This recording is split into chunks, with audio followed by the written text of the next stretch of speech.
Very good evening to all of you. आशा करता हूँ आप सब लोग बहुत अच्छे होंगे और जैसा कि आप जानते हैं मेरा नाम है पंकज गौतम और स्वागत है आप सभी का डिफेंस चाणक्य एकेडमी में। और ये आपका टॉपिक नंबर 22 जो है, जो कि लास्ट टॉपिक है, उसका आखिरी पार्ट है। ठीक है। तो ये लास्ट पार्ट है, यानी कि पार्ट 2 है। इसको हम 2 पार्ट में कर रहे थे। एक बार हमने इसमें पार्ट 1 कर लिया था क्योंकि थोड़ा सा बड़ा टॉपिक था ये। तो एक हमने इसमें पार्ट 1 करा था और ये है पार्ट 2। ठीक। और हाँ, एक करेक्शन है, टॉपिक नंबर 23 है ना कि टॉपिक 22 है, क्योंकि टोटल टॉपिक्स 23 हैं।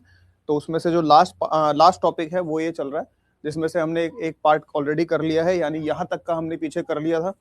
जो हमने इसमें लास्ट पढ़ा था वो क्या पढ़ा था, इसमें हमने जो फेमाइन्स वगैरह आई थी ब्रिटिश रूल के समय हमारे देश में, उसके बारे में डिस्कस हमने कर लिया था।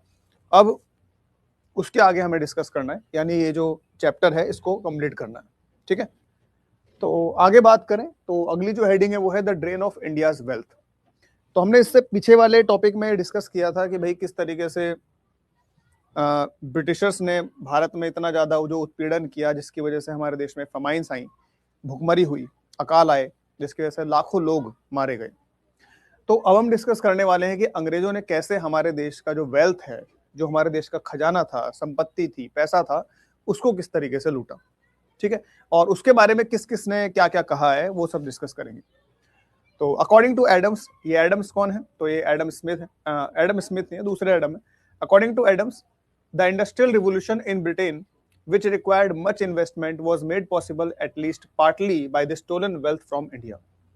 यानी एडम से मानते हैं कि भाई जो इंडस्ट्रियल रिवोल्यूशन हुआ था ब्रिटेन में, यानी कि जो औद्योगिक क्रांति हुई थी, जिसकी वजह से ब्रिटेन ने बहुत ज्यादा ग्रो किया था, बहुत ज्यादा वो डेवलप हो चुका था, तो उसके लिए जो रॉ मटेरियल आता था, यानी जो इंडस्ट्रियल रिवोल्यूशन था उसके लिए जो रॉ मटेरियल आता था, जो कच्चा माल आता था, वो कहां से आता था? वो भारत से आता था। तो इसीलिए कहा जाता है कि ब्रिटेन का जो इंडस्ट्रियल रिवोल्यूशन है, ब्रिटेन का जो इंडस्ट्रियल रिवोल्यूशन है वो एक तरीके से किसकी देन है? वो एक तरीके से किसकी देन है? उसके लिए इन्वेस्टमेंट कहां से आता था? तो जो पैसा भारत से लूट करके लेके जाते थे, उसी पैसे से वहां पे उन्होंने क्या किया था? इंडस्ट्रियल रिवोल्यूशन किया। ठीक है। तो the stolen wealth from India जो है, ये एक तरीके से इन्वेस्टमेंट थी किसकी? इंडस्ट्रियल रिवोल्यूशन की। अब इसके बारे में बहुत लोगों ने अलग अलग चीजें कही हैं। जैसे दादा भाई नौरोजी कहते हैं, Dadabhai Naoroji a respected political figure authored in 1901 poverty and un British rule in India. Dadabhai Naoroji ने एक किताब लिखी 1901 में, जिसका नाम था poverty and un British rule in India. और इसी किताब में दादा भाई नौरोजी ने बताया था किसके बारे में? तो ड्रेन ऑफ वेल्थ के बारे में, कि किस तरीके से ब्रिटिशर्स ने भारत का खजाना लूटा, ड्रेन ऑफ वेल्थ किया। तो उसके बारे में सबसे पहले डिटेल में किसने बताया था? तो दादा भाई नौरोजी ने बताया था। कौन सी किताब में बताया था? तो poverty and un British rule in India में। उसी समय आसपास about the same time Romesh Chunder Dutt, एक और हिस्टोरियन थे, रमेश चंद्र दत्त, यानी आरसी दत्त या Romesh Chunder Dutt, a historian, did a similar exercise in his economic history of India.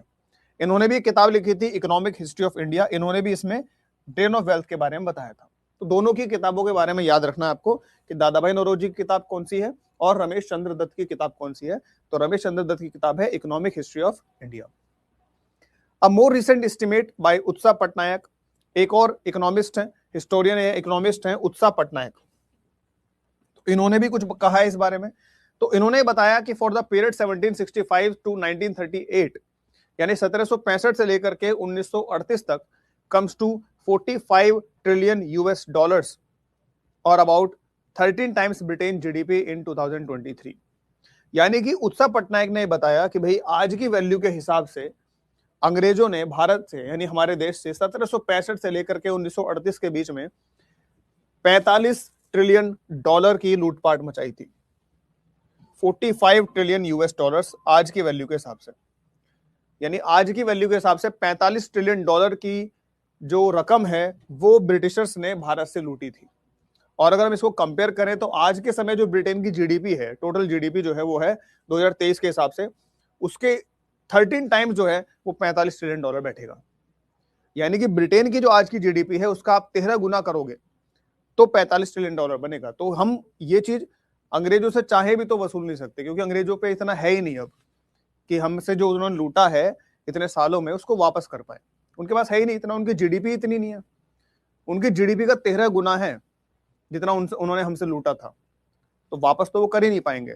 ठीक है, had this wealth remained invested in India, अगर यही पैसा भारत में इन्वेस्ट हुआ होता उस समय, तो it would have been a very different country when it attained independence. तो जब हम आजाद होते तो हम एक बहुत ही अलग कंट्री होते, बहुत ही डिफरेंट कंट्री होते, अगर वही पैसा भारत में इन्वेस्ट हुआ होता, ना कि अंग्रेज यहां से लूट करके चले गए होते।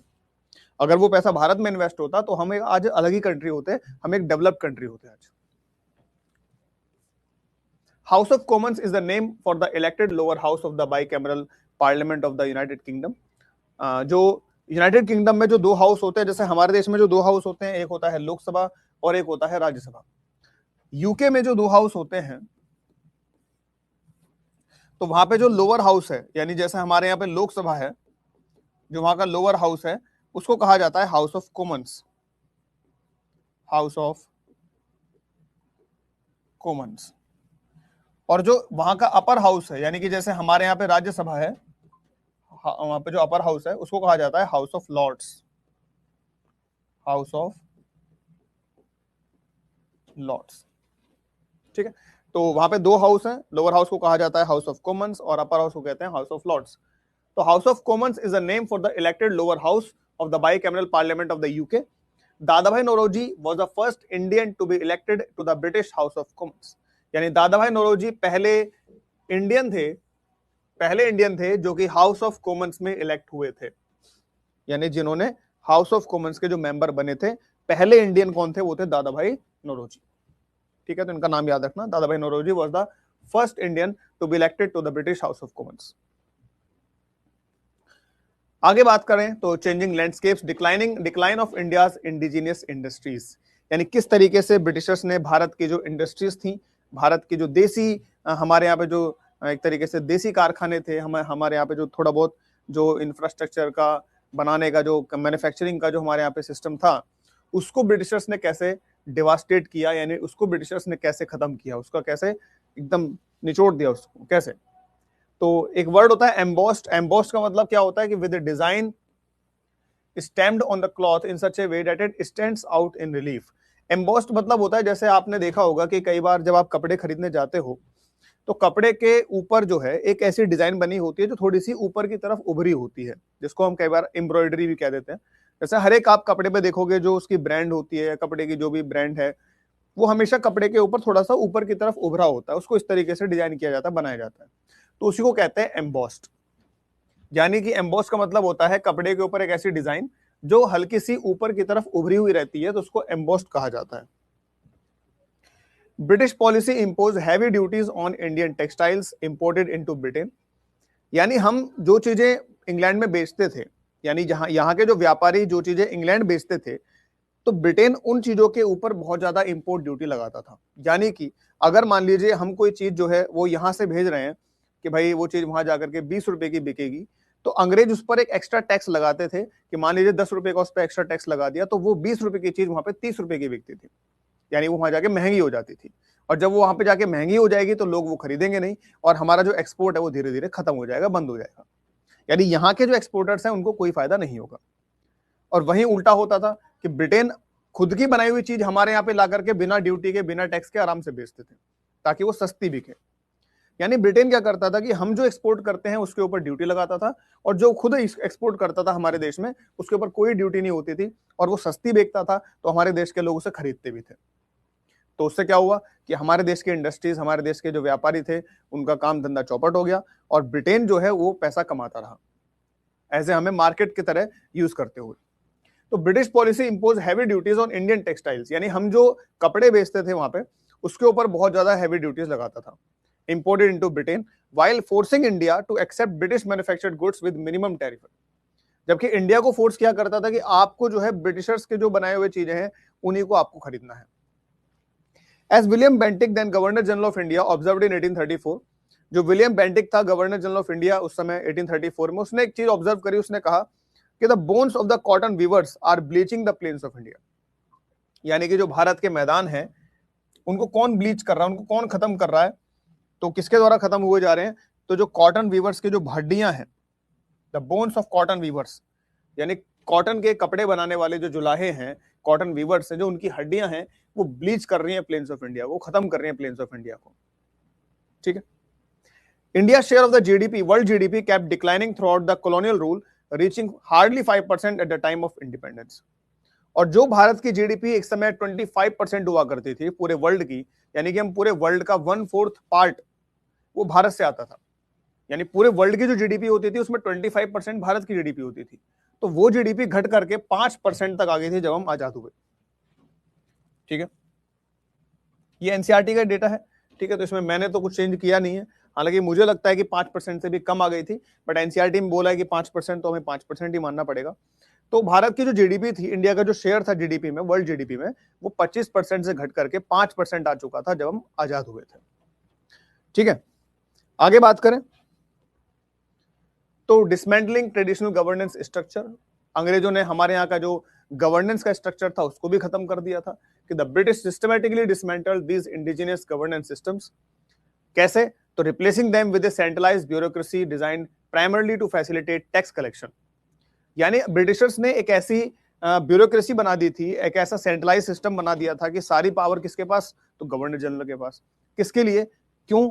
तो ऐसा इसलिए किया गया ताकि आराम से टैक्स लगाए जा सके, टैक्स लगाए जा सके पूरे देश के ऊपर, एंड मेंटेन ऑर्डर, एक लॉ एंड ऑर्डर मेंटेन करके रखा जा सके, rather than promote public welfare, जबकि कोई पब्लिक वेलफेयर किए बगैर, यानी कि पब्लिक का कल्याण किए बगैर हमारे ऊपर टैक्स लगाए जा सके, एक लॉ एंड ऑर्डर मेंटेन किया जा सके, उसके लिए ब्रिटिशर्स ने हमारे यहाँ का जो गवर्नेंस था पहले उसको हटा करके एक सेंट्रलाइज सिस्टम स्टैब्लिश कर दिया कि भाई जो गवर्नर जनरल कहेंगे वही पूरे देश में माना जाएगा।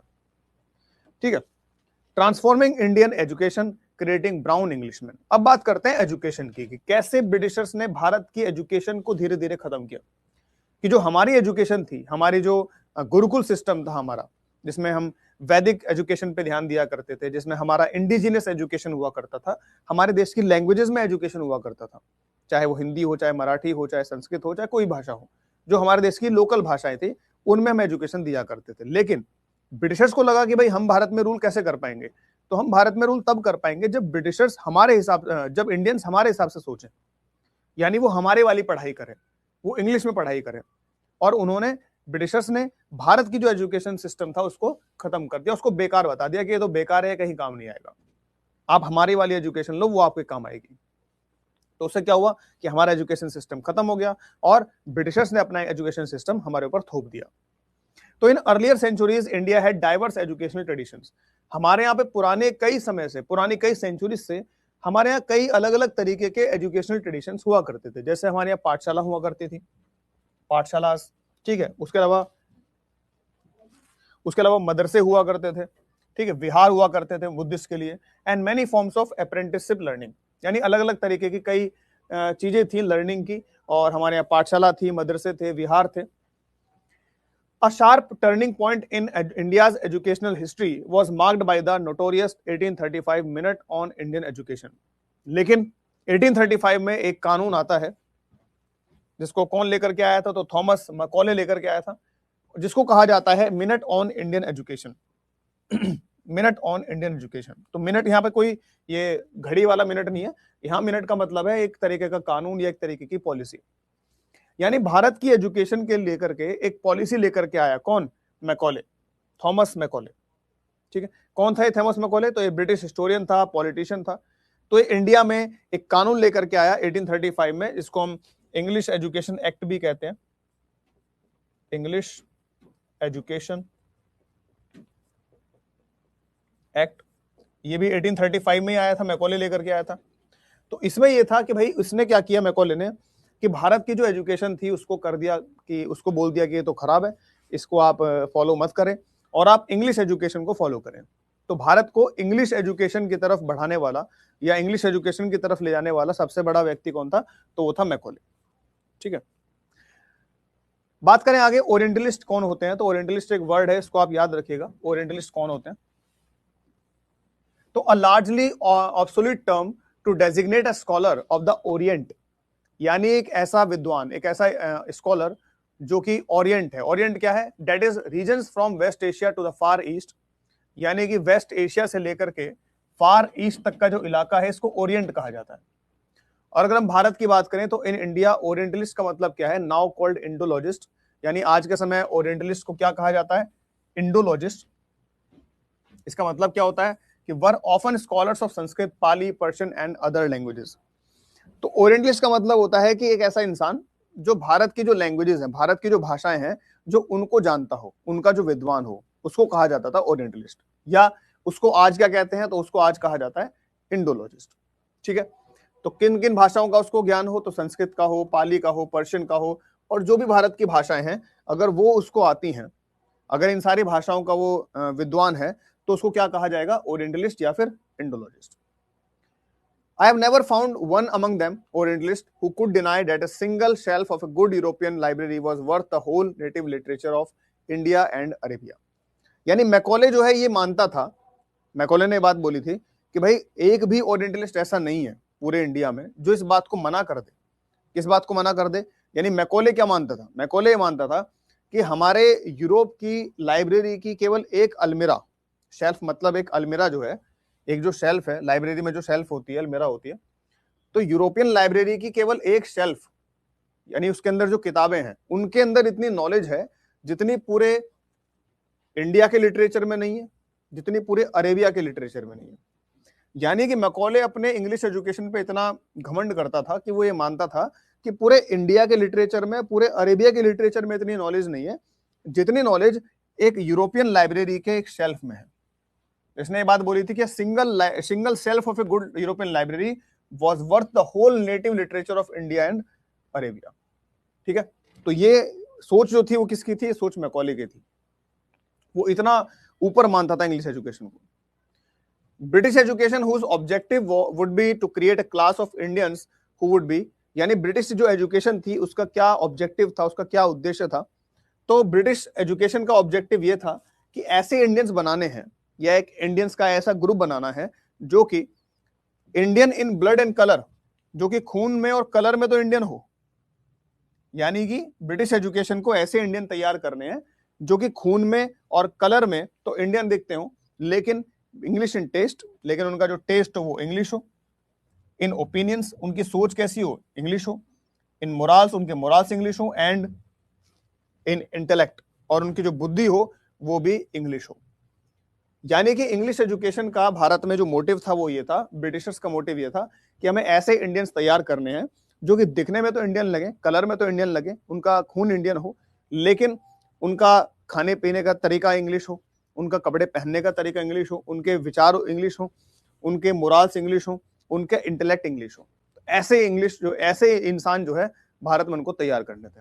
ठीक है, तो ये मोटिव था किसका, ब्रिटिश एजुकेशन का।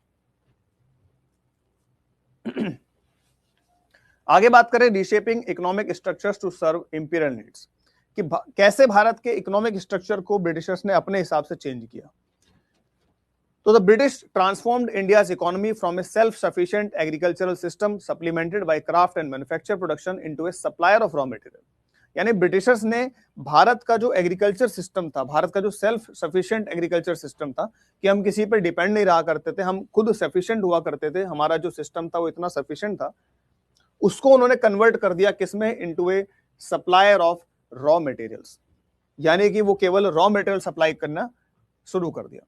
तो भारत जो कि पहले एक एग्रीकल्चर कॉलोनी हुआ करती थी, एग्रीकल्चर एक इकोनॉमी हुआ करती थी, सेल्फ सफिशिएंट हुआ करती थी, उसको उन्होंने चेंज कर दिया किसमें, into a supplier of raw material, कि भारत जो है केवल रॉ मटेरियल सप्लाई करना रह गया।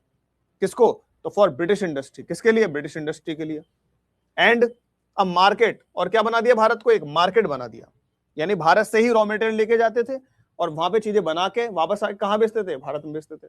तो भारत मार्केट भी बन गया और Bharat supplier of raw material भी बन गया।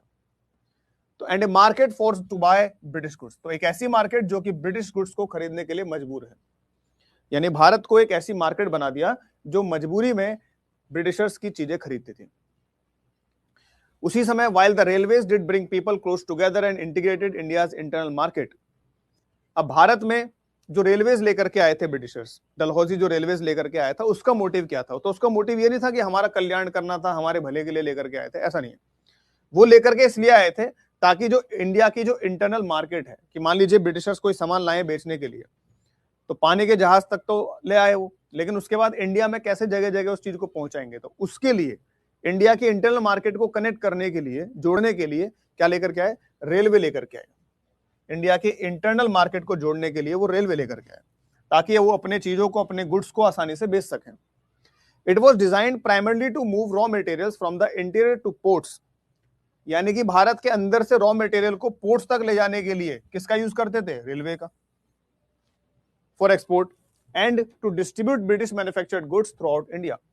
और ब्रिटिशर्स की जो मैन्युफैक्चर्ड चीजें हुआ करती थी उनको पूरे भारत में डिस्ट्रीब्यूट करने के लिए भी इस्तेमाल करते थे, किसका, रेलवे का। तो ब्रिटिशर्स का भारत में रेलवे लाने का मोटिव जो है कोई इंडियंस का कोई कल्याण करना नहीं था, वो इसलिए लेकर के आए थे अपने फायदे के लिए, कि भारत से कैसे रॉ मटेरियल लेकर के निकालना है, पोर्ट तक कैसे लेके जाएंगे। तो इन सारी चीजों के लिए हेल्प करने के लिए उन्होंने रेलवे बनाई, रेलवे लेकर के आए। Another purpose was to move armies quickly from their cantonments. एक और पर्पस ये था रेलवे लाने का कि कैंटोनमेंट से जो होती थी, यानी कैंटोन जो होती थी, कैंट जो हुआ करती थी, वहां से आर्मी कैसे मूव करनी है, तो आर्मी को मूव करने के लिए भी रेलवे उनके लिए हेल्पफुल थी। ठीक है, जैसे मान लीजिए कहीं पे विद्रोह हुआ था, जैसे 1853 में तो रेलवे आ गई थी, 1857 में रिवोल्ट हुआ था। तो रिवोल्ट में अंग्रेजों को जब भारत में कई अलग अलग जगह पे जब आर्मी सप्लाई करनी पड़ती थी, तो रेलवे ने उन्होंने उनकी बहुत मदद करी थी। तो एक रेलवे का उनको बेनिफिट ये भी था। आगे बात करते हैं तो early resistance movements challenging colonial authority. India was the jewel in the crown of the British Empire, यानी जो ब्रिटिश एम्पायर था, ब्रिटिशर्स के पास जितनी भी कॉलोनीज थी, छोटी मोटी जितनी भी कॉलोनीज थी, उनमें सबसे ज्यादा अमीर और सबसे ज्यादा इंपॉर्टेंट थी इंडिया। इसीलिए इंडिया को कहा जाता था the jewel in the crown of the British Empire, कि ब्रिटिश एम्पायर का जो क्राउन है, जो ताज है सिर पे जो पहनते हैं उसको बोलते हैं क्राउन, कि जो ब्रिटिश एम्पायर का जो क्राउन है उसका ज्वेल है, उसका जो मोती है वो कौन है, वो भारत है। British Empire on which the sun never sets, ऐसा कहा जाता था कि ब्रिटिश एम्पायर का सूरज कभी अस्त नहीं होता। ब्रिटिश एम्पायर का सूरज जो है वो कभी भी अस्त नहीं होता, कभी भी सेट नहीं होता, कभी नहीं डूबता, क्योंकि पूरे देश में, पूरे वर्ल्ड में ब्रिटिशर्स ने अपनी कॉलोनीज बनाई हुई थी जगह जगह पर। तो कोई ऐसी जगह नहीं होती थी जहां पे ब्रिटिशर्स का वहां पे रूल ना हो। ठीक है, हर एक डायरेक्शन में, हर एक जगह पे, हर एक कॉन्टिनेंट में ब्रिटिशर्स ने अपना पूरा एम्पायर फैला हुआ था। अब आगे बात करते हैं सन्यासी फकीर रेबेलियन के बारे में, जो सन्यासी आंदोलन हुआ था, फकीर आंदोलन हुआ था, जिसके बारे में आनंद मठ में भी दिया हुआ है। तो one of the earliest organised resistance movement often called the Sannyasi और द सन्यासी फकीर रेबेलियन, जो सन्यासी रेबेलियन था, कहां स्टार्ट हुआ था, तो बिगेन इन बंगाल, बंगाल में स्टार्ट हुआ था after the terrible famine of 1770। जो 1770 की जो फेमाइन आई थी उसके तुरंत बाद जो है सन्यासी रिवोल्ट शुरू हुआ। Found their movements restricted by the British East India Company policies, especially by the new land and taxation policies. यानी कि ये आंदोलन हुआ क्यों था, सन्यासियों ने आंदोलन क्यों किया था? सन्यासियों ने आंदोलन इसलिए किया था कि ब्रिटिशर्स की जो ईस्ट इंडिया कंपनी थी उसने कई अलग अलग तरीके के कानून बना दिए थे। कैसे कानून बना दिए थे कि भाई लैंड पे आपको टैक्स देना है, अलग अलग जगह आपको टैक्स देना है। तो ये जो अलग अलग टैक्सेशन की जो पॉलिसीज ब्रिटिशर्स लेकर के आए थे, इसकी वजह से सन्यासियों ने आंदोलन किया था। The British called them bandits, Britishers ने उनको क्या कहा, बैंडिट्स। बैंडिट्स मतलब कौन होते हैं, डाकू। ठीक है, तो ब्रिटिशर्स ने उनको कहा bandits. Executed some of them and used their superior forces to eventually defeat them. उनमें से कुछ सन्यासियों को पकड़ के ब्रिटिशर्स ने मार भी दिया और ब्रिटिशर्स ने फोर्स का इस्तेमाल करके उस सारे आंदोलन को भी दबा दिया। This rebellion later inspired the Bengali writer Bankim Chandra Chattopadhyay's novel Anand Math. बाद में जाकर के बंगाली राइटर बंकिम चंद्र चट्टोपाध्याय ने अपने नोवेल आनंद मठ में इस आंदोलन के बारे में जिक्र किया। कब लिखा था? 1882 में। It contain the song Vande Mataram, जिसमें वंदे मातरम जो हमारा राष्ट्रगीत है वो भी लिखा हुआ है, वंदे मातरम। ठीक है, तो ऐसे याद रखना कि जो सन्यासी रिवोल्ट है ये कौन से किताब में है, तो आनंद मठ में है। किसने लिखी है? तो बंकिम चंद्र चट्टोपाध्याय ने लिखी है। अब आगे बात करते हैं ट्राइबल अपराइजिंग्स की, कि जो ट्राइबल रिवोल्ट भारत में हुए तो वो कौन कौन से हुए। तो India's tribal communities face unique threats as the British expanded into forest and hills, कि ब्रिटिशर्स जो थे वो अब फॉरेस्ट में घुसना शुरू कर दिए, फॉरेस्ट को काटना शुरू कर दिया, फॉरेस्ट के रिसोर्सेज यूज करने शुरू कर दिए, और जो फॉरेस्ट में लोग रहा करते थे हमारे देश में, यानी कि जो ट्राइबल्स रहा करते थे, उनको वहां से भगाना शुरू कर दिया। अब ट्राइबल्स का तो घर है फॉरेस्ट, तो उनको अगर उनके घर से निकाला जाएगा तो उनके साथ गलत हो रहा है। तो जब उनके साथ गलत हुआ तो उन्होंने क्या किया? विद्रोह किया, आंदोलन किया। तो besides a colonial law categorise hundreds of tribal communities as criminal tribes.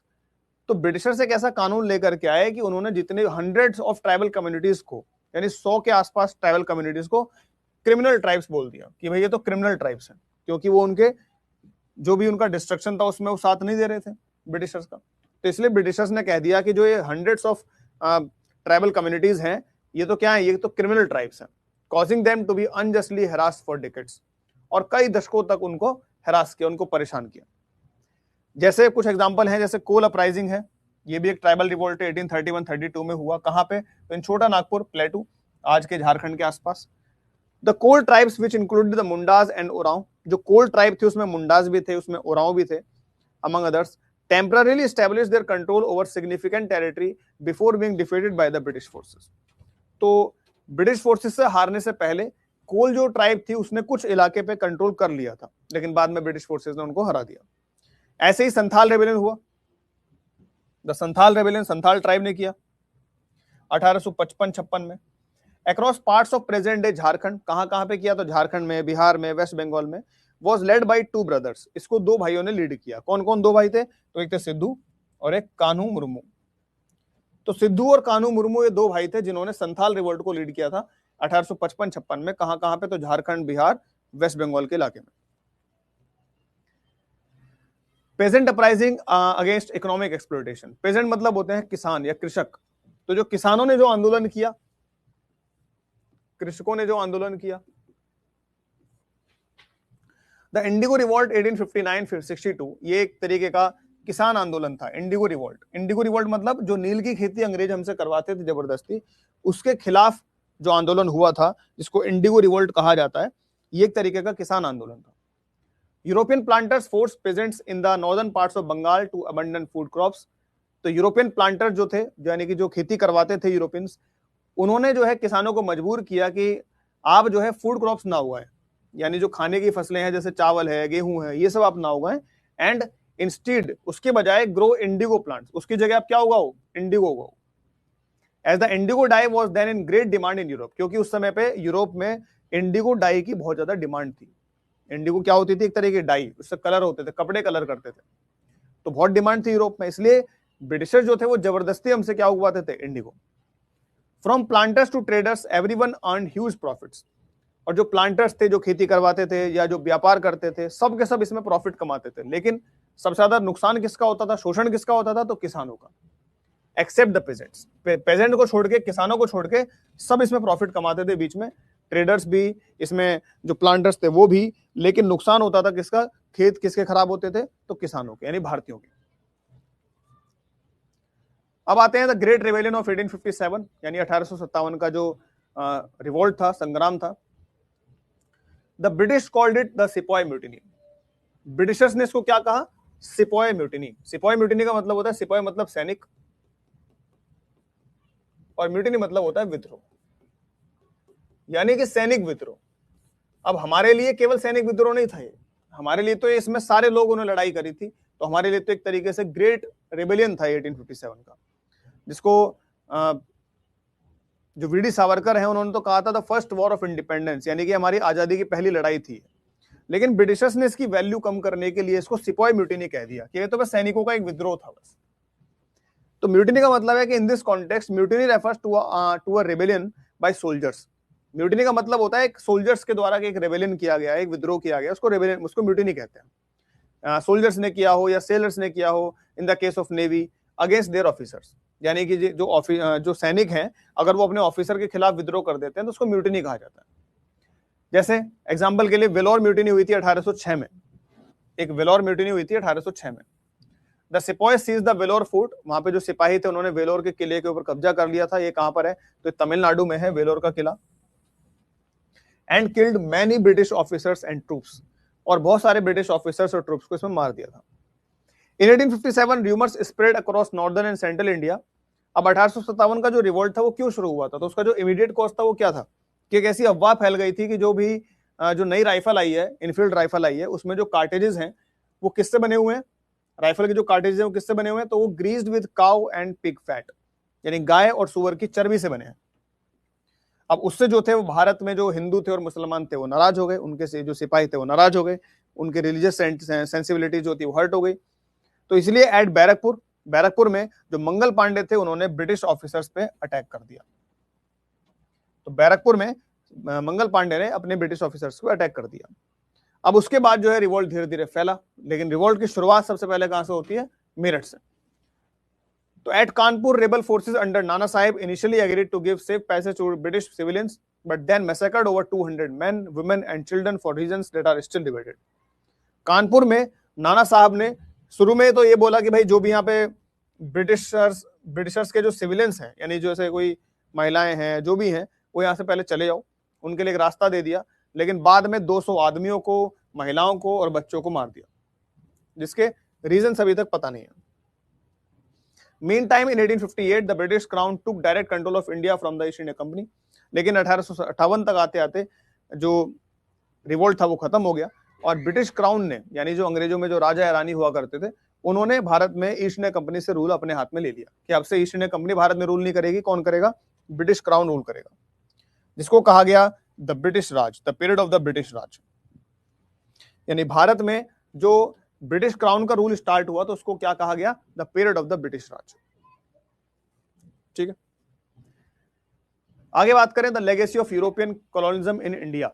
तो भारत में जो यूरोपियन कॉलोनिज्म था उसके बारे में, the spread of Sanskrit studies and text in Europe followed later by other Indian languages was like the discovery of a new continent in the words of the German philosopher George Hegel. यानी कि जो हमारे संस्कृत की studies थी, हमारे जो text थे, वो बाद में यूरोप में बहुत फैले। जैसे followed later by the other Indian languages was the like the discovery of a new continent.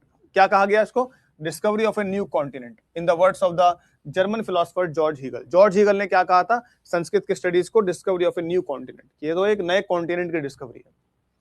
First English translation in 1785 of a Sanskrit text. पहली बार 1785 में एक संस्कृत की किताब की इंग्लिश में ट्रांसलेशन करी गई। किसकी? तो द भगवद गीता और dialogues of Krishna and Arjun, यानी जो भगवद गीता है उसकी ट्रांसलेशन करी गई। सबसे पहले एक संस्कृत किताब जिसकी ट्रांसलेशन करी गई इंग्लिश में, वो कौन सी थी? वो थी भगवद गीता। और किसने ट्रांसलेट करी थी? The translator was Charles Wilkins. तो चार्ल्स विल्किंस के द्वारा पहली बार एक संस्कृत टेक्स्ट की ट्रांसलेशन करी गई इंग्लिश में। इसके बाद करें, आगे बात करते हैं टू हीरोइंस। ये हेडिंग है एनसीईआरटी में, टू हीरोइंस। तो कौन है दो हीरोइन? तो एक है रानी लक्ष्मीबाई। कहाँ की थी? झांसी की थी। तो रिवॉल्ट में इन्होंने पार्टिसिपेट किया था झांसी से। तो Rani Lakshmibai of Jhansi fought bravely to save her kingdom from British annexation. तो रानी लक्ष्मीबाई ने अंग्रेजों से लड़ाई करी थी अपने राज्य को बचाने के लिए, assisted by the Maratha Tatya, यानी कि उनकी जो हेल्प करी थी किसने करी थी? तात्या टोपे ने, जो कि नाना साहब के मिलिट्री एडवाइजर थे। Rani Lakshmibai manage to escape a besieged Jhansi and to conquer the Gwalior fort. Rani Lakshmibai ने जो झांसी के ऊपर जब अंग्रेजों ने कब्जा कर लिया था तो वहां से निकल करके उन्होंने ग्वालियर को जीता, सबसे पहले ग्वालियर के किले को। Seizing the treasury and the arsenal, वहां पे खजाने को लूटा, वहां पे जो हथियार थे उनके ऊपर कब्जा किया। She was killed on 18 June 1858 on the battlefield. लेकिन 18 जून 1858 को युद्ध भूमि में उनकी मृत्यु हो गई। तात्या टोपे कंटिन्यूड फाइटिंग, लेकिन तात्या टोपे जो है वो नहीं पकड़े गए, वो हमेशा लड़ते रहे अंटिल अर्ली 1859। लेकिन 1859 तक वो लड़ते रहे, but was betrayed and handed over to the British who hanged him. लेकिन उनको किसी ने उनके ही साथ में किसी ने धोखा दिया और उनको अंग्रेजों ने पकड़ लिया और बाद में 1859 में ही उनको फांसी दे दी गई। ठीक है, तो ये रानी लक्ष्मीबाई थी। इनके अलावा एक महिला और है, वो है बेगम हजरत महल। ये कहाँ की थी? तो अवध की थी। इन्होंने भी रिवोल्ट में पार्टिसिपेट किया था। North central portion of Uttar Pradesh. Awadh जो है कहाँ पड़ता है? तो अयोध्या के पास, north central portion of Uttar Pradesh. Join the rebels during the 1857 uprising. इन्होंने भी 1857 की रिवोल्ट में पार्टिसिपेट किया था अवध से। Leading the defence of Lucknow when the British attempted to recapture the city. तो ये इन्होंने लखनऊ जो था उसका डिफेंस किया, लखनऊ को प्रोटेक्ट किया। And the British attempted to recapture the city. कब तक? जब तक ब्रिटिशर्स ने उन पर कब्जा नहीं कर लिया। In November 1858, Queen Victoria issued a proclamation marking the end of the East India Company's rule in India. नवंबर 1858 में क्वीन विक्टोरिया, उस समय जो रानी थी वहां पे क्वीन विक्टोरिया, उन्होंने एक डिक्लेरेशन दिया कि भाई अब से इंडिया में ईस्ट इंडिया कंपनी का रूल होता है खत्म। She promised non interference in religious matters and greater inclusion of Indians in the administration. और उन्होंने प्रॉमिस किया कि अब से जो है कोई भी भारत के राजाओं के जो भी इंटरनल चीजें उनमें कोई इंटरफेयर नहीं करेगा, और इंडियंस को मिला करके, इंडियंस को साथ में लेकर के एडमिनिस्ट्रेशन चलाया जाएगा। लेकिन ये सब कहने की बातें थी, उसके बाद भी ऐसा कुछ चेंज हुआ नहीं, और जो भारत में जो अत्याचार था अंग्रेजों का वो उतना ही रहा, और या उससे और ज्यादा आगे बढ़ा, क्योंकि उसके बाद ही जलियांवाला बाग हुआ, बहुत सारी चीजें हुई।